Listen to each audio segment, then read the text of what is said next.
Bonsoir et un grand merci d'être avec nous ce soir pour le lancement d'un guide du patrimoine. La Société d'histoire est née en 1987 dans la foulée des fêtes du bicentenaire de la fondation de la paroisse.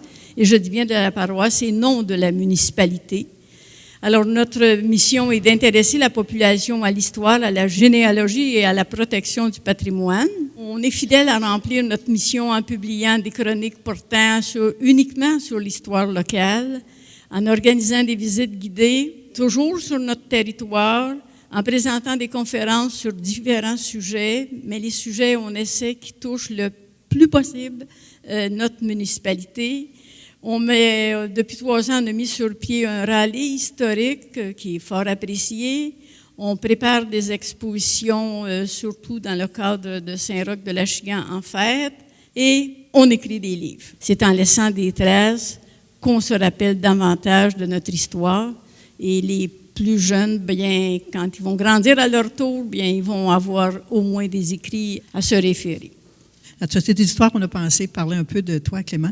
Clément est né à Saint-Alexis-de-Montcalm. Il a fait ses études au Collège de Joliette puis à l'UQAM en sciences de la Terre. Par la suite, il a fait carrière dans le domaine des barrages, principalement à Hydro-Québec. Son intérêt et sa curiosité pour l'histoire et l'architecture ancienne remontent à sa jeunesse. Il a été lui-même propriétaire, il est présentement aussi propriétaire depuis 1975 d'une maison ancienne datant des années 1850. Il l'a restaurée au cours des années suivantes, puis en 2006, il a été même la vedette de l'émission Passion Maison. Par la suite, il a aussi rénové une autre maison tout près en 2010, celle-ci datant de 1900. Clément est un défenseur et un connaisseur de la sauvegarde du patrimoine architectural et de sa mise en valeur, ce qui l'a amené à s'engager et à s'impliquer activement dans l'Association des amis de propriétaires des maisons anciennes du Québec, à la Fédération d'histoire Québec et à la Société d'histoire de Saint-Roch-de-l'Achigan. Il est l'auteur de nombreuses conférences, de rédaction d'articles et de publications sur le patrimoine architectural à travers le Québec. Régulièrement, il s'implique dans l'organisation des visites guidées. Il participe aussi à des actions pour la protection des bâtiments anciens dans différentes localités du Québec.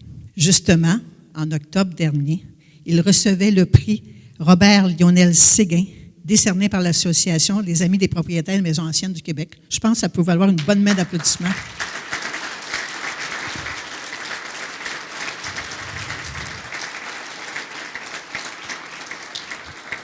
Un petit gars de chez nous qui gagne des étoiles, ça fait toujours plaisir de voir ça, puis ça nous rend fiers. Merci Clément. Depuis qu'il fait partie de la Société d'histoire de Saint-Roch, il a entrepris la fastidieuse tâche de faire l'inventaire des maisons et bâtiments ayant une valeur patrimoniale qui existent dans la municipalité de Saint-Roch-de-l'Achigan et de Saint-Roch-Ouest, et d'en dresser le portrait au plan architectural. Suite à cet inventaire, il a consacré au cours des 2 dernières années beaucoup d'efforts, beaucoup d'efforts, afin de compléter de façon précise le dossier des 53 maisons. Alors, merci encore, Clément.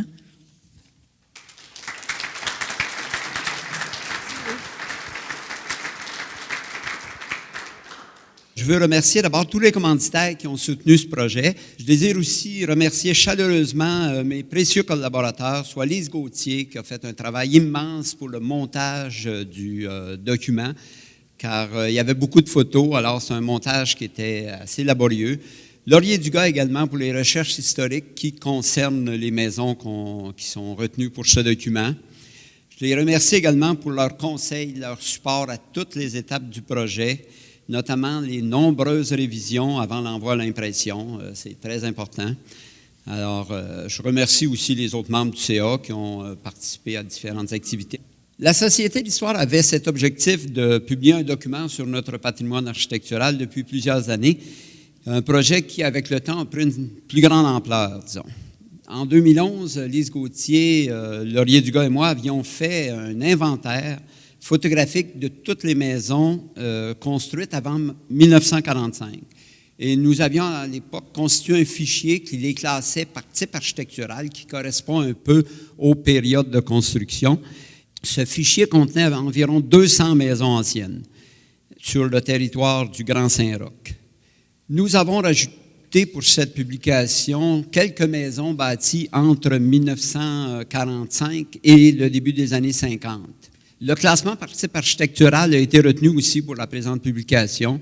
Nous avons donc répertorié une 50aine de maisons les plus représentatives, les mieux conservées de notre patrimoine. Nous avons également présenté une dizaine de bâtiments anciens qui ont existé sur notre territoire et qui sont disparus ou méconnaissables. C'est des bâtiments importants comme l'église de 1803, le moulin seigneurial de 1771 et d'autres. Toute cette description de maison est précédée d'une mise en contexte historique de nos municipalités, d'un aperçu de l'évolution de l'architecture à travers le temps et puis d'une description des différents types architecturaux. Il faut mentionner au Québec qu'il n'existe pas de style pur. Notre architecture, c'est le résultat de diverses influences, parfois surprenantes, et qui se sont succédées, chevauchées au cours de notre histoire. C'est aussi le résultat des pratiques des constructeurs locaux qui parfois ont innové, développé un modèle intéressant qui s'est développé surtout localement.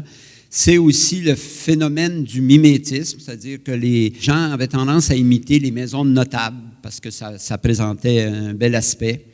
Tout ça a créé une architecture originale ici au Québec qui est unique en Amérique du Nord, même dans le Nouveau Monde. Nulle part ailleurs, on trouve une architecture comme celle qu'on a au Québec, spécialement quand on parle de l'architecture qui précède les années 1900. Alors, on a une richesse toute particulière. Donc, notre but en préparant ce document, ça visait à renforcer la fierté de la population au regard de son patrimoine, de ces bâtiments qui font le cachet du milieu, qui contribuent à forger notre identité. Selon nous, le patrimoine donne de l'âme à un lieu. C'est un facteur de beauté dont tous les gens ont besoin. C'est également le témoin le plus important de notre culture matérielle. C'est la trace qui est laissée dans notre milieu qui témoigne de l'histoire du lieu. À cette valeur s'ajoute aussi une valeur économique. On le découvre, on en parle peu, mais on le découvre de plus en plus. Il faut penser que Saint-Roch est situé à environ 30 kilomètres d'une population de 3 millions de personnes dans la grande région de Montréal. Alors, si on peut revitaliser le cœur de nos villages, nos campagnes, si on peut mettre en valeur nos divers patrimoines domiciliaires, agricoles, paysagers, cibler des produits touristiques sur cette base, je pense qu'il y a pour les municipalités de Saint-Roch, mais aussi tout Montcalm, un énorme potentiel touristique à cause de la présence d'une population importante à proximité. On a inséré dans les pages de ce livre des photos de paysages, dont quelques photos des 2 rivières qui sillonnent notre territoire et qui constituent aussi un patrimoine. On a un privilège d'avoir 2 rivières, c'est pas si fréquent dans des municipalités.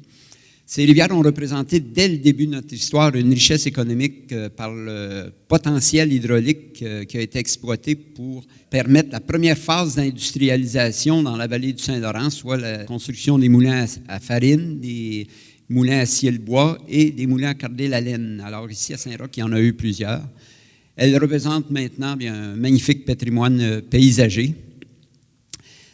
Alors, à la Société de l'Histoire, nous sommes persuadés que faire connaître notre patrimoine, c'est le faire apprécier. Alors, nous souhaitons que ce document vous amène à regarder notre patrimoine bâti d'un œil nouveau. Alors, merci.